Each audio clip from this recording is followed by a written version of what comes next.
There ain't no grave can hold my body down.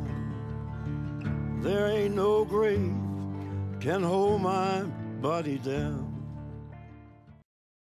Ever since The Rock came back several weeks ago, there's been a lot of controversy. I mean, controversial things that he said, and this war of words, so to speak, between him and John Cena, which is allegedly supposed to culminate at WrestleMania with a confrontation between The Rock and Cena.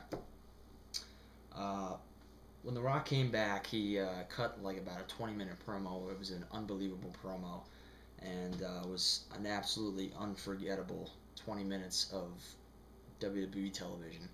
And it was one of those rare moments and rare occasions where I can actually say that I was glued to my screen, my television screen.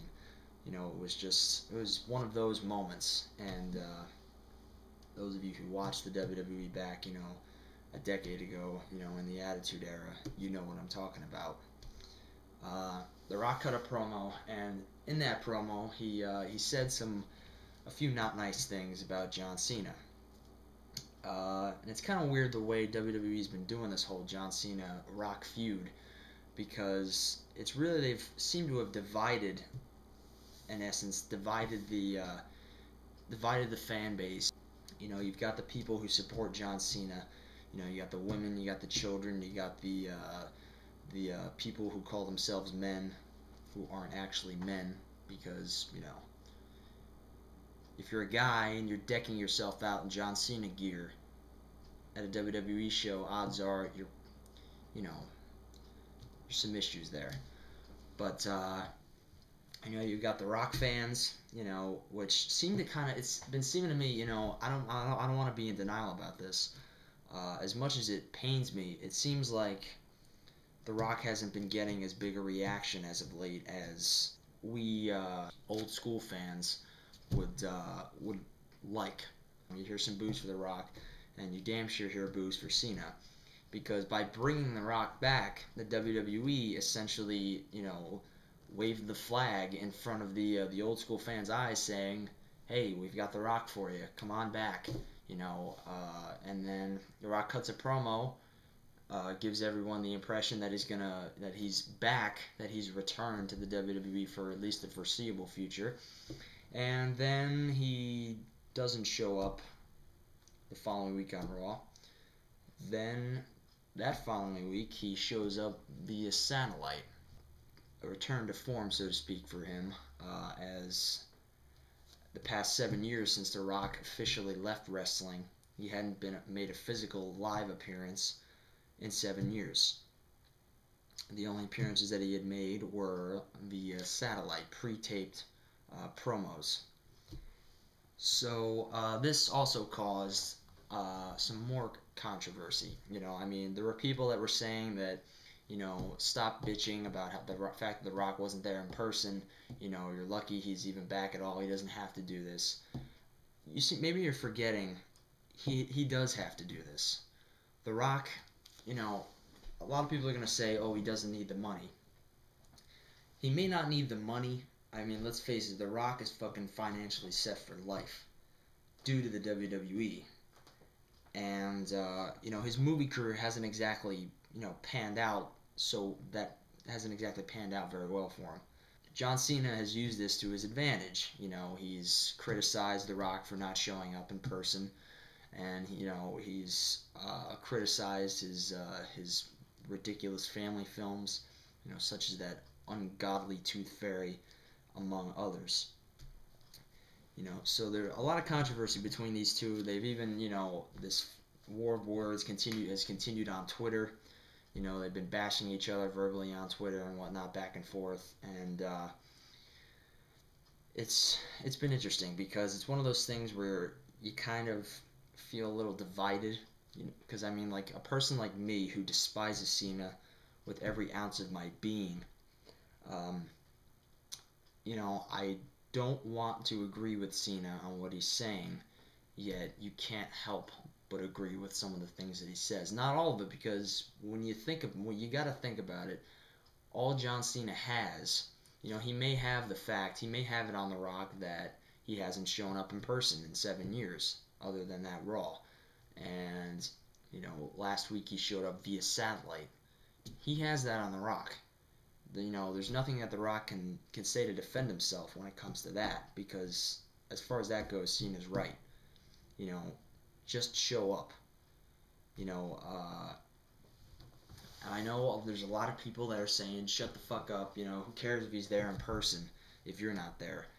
There's a big difference between, being there in person and having a pre-taped promo cut. It has a completely different effect. You don't have to be there live to experience something special when a superstar is live. I wasn't there several weeks ago when The Rock returned and cut that promo, but I felt everything. It felt like I was there. It brought back so many memories and so many great moments, and it was just nostalgia up the ass. It's strange because the fact that I hate Cena, I'm going to support The Rock. Yet, I have no choice but to agree with Cena on several things. As far as Cena's promo this past Monday night on Raw didn't anywhere near have the same impact as his first rap did to The Rock. And even Rock's second promo was a little too much. I felt he took it a little overboard. I didn't feel that it was too long. I just felt like he overacted a bit and he overdid it. And it came off a little corny to me. And especially since he wasn't there. The fact that he was showing all this emotion, showing so much anger and showing how much he was disrespected, yet if he was angry enough and if it meant that much to him what Cena said, why would you just cut a pre-taped promo? I'm going to support The Rock completely, just because of the fact that I despise John Cena, and ever since The Rock came back, we have been seeing a lot of edgier content on Raw, and from what I've heard, we're going to see more of that, going forward. Funny enough, as soon as Raw starts getting edgier and they start bringing back these legends, ratings go up. The ratings for when The Rock came back and cut that promo on Raw several weeks ago. It is unbelievable that one person, talking for 20 minutes can increase a show by over 1 million people, by over 1 million viewers. It's a great testament to the power and the talent that The Rock has as a human being and as an entertainer. Another thing that's going on for WrestleMania, the following week after The Rock came back, we had 2 more returns. We had the returns of both Triple H and The Undertaker. I know that a lot of people have been waiting for Triple H's return for a long time. I know I have been. And once again, I want to say something really quick. Hopefully I won't get off on a tangent, but I am so sick and tired of WWE. Every time a big star returns, they always got to put the guy on the goddamn cover of their magazine a month before it happens.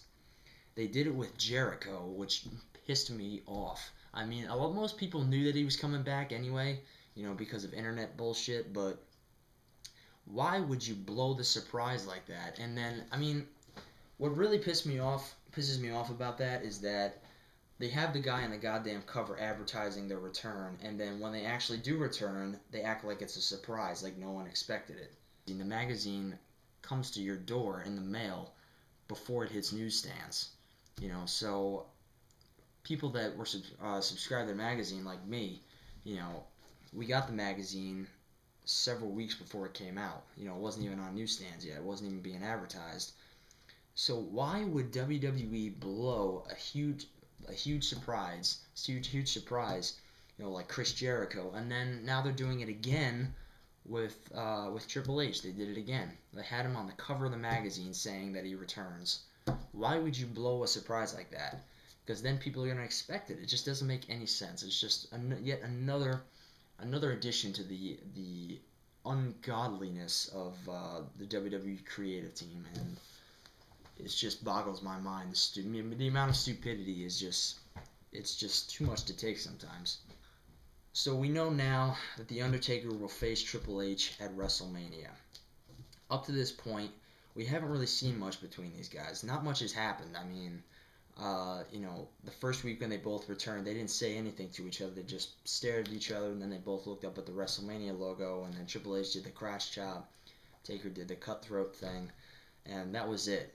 And then Triple H appeared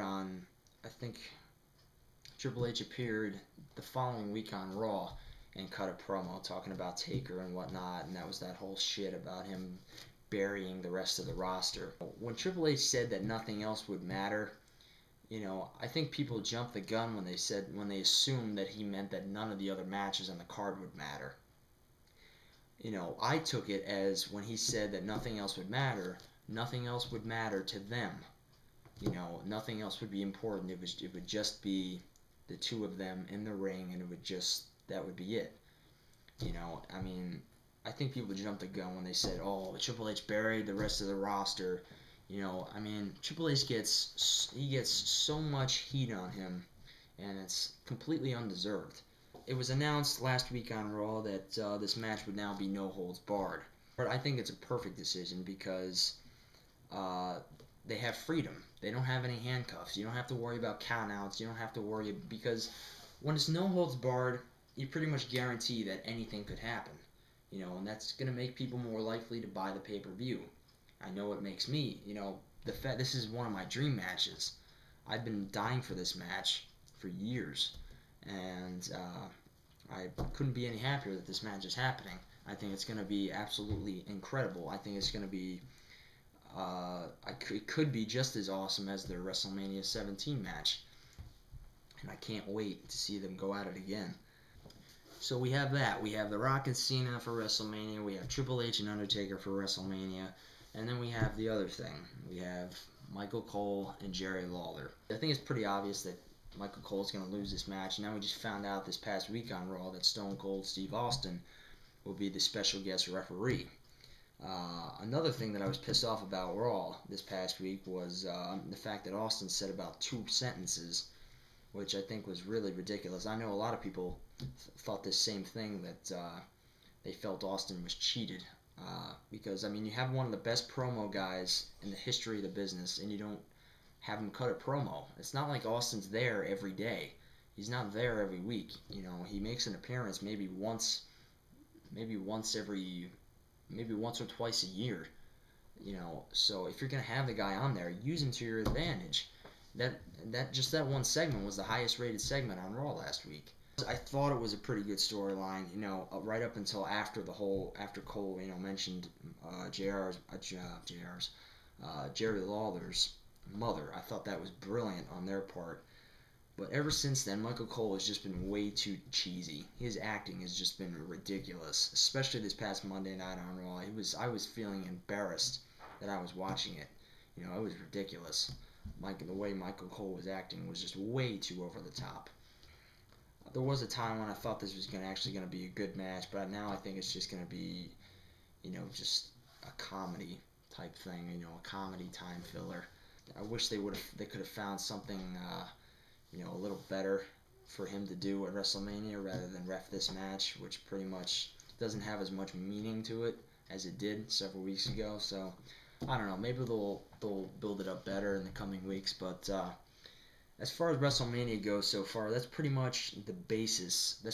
We pretty much have the foundation for WrestleMania right now. So, as you know, this is chapter 1. This is episode 1 of my series, The Road to WrestleMania, and there'll be a new video every week from now leading up until WrestleMania.